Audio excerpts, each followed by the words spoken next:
இளநிலை கால்நடை மருத்துவ படிப்புகளுக்கான கலந்தாய்வு இன்று காலை 9 மணிக்கு தொடங்குகிறது.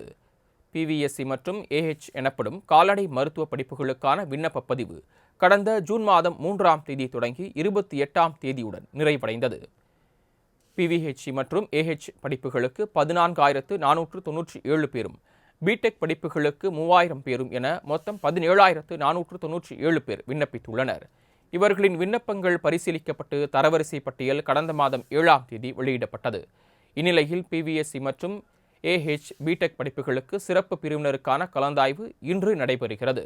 இந்த கலந்தாய்வு அனைத்தும் நேரடியாக சென்னை வேப்பேரியில் உள்ள சென்னை கால்நடை மருத்துவக் கல்லூரியில் காலை 9 மணிக்கு தொடங்க உள்ளதாகவும், கலந்தாய்வுக்கு வரும் மாணவர்கள் 1 மணி நேரம் முன்னதாகவே வர வேண்டும் என்றும் தமிழ்நாடு கால்நடை மருத்துவ அறிவியல் பல்கலைக்கழகம் தெரிவித்துள்ளது.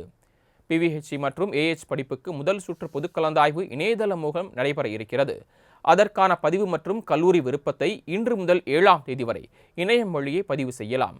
இடங்கள் ஒதுக்கீட்டுக்கான கடிதம் வருகிற 11ஆம் தேதி இணையதளத்தில் வெளியிடப்படும் எனவும் தெரிவிக்கப்பட்டுள்ளது.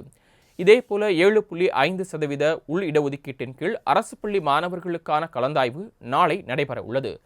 பிடெக் படிப்புகளுக்கான முதல் சுற்று கலந்தாய்வு நாளை மறுநாள் நடைபெறுகிறது.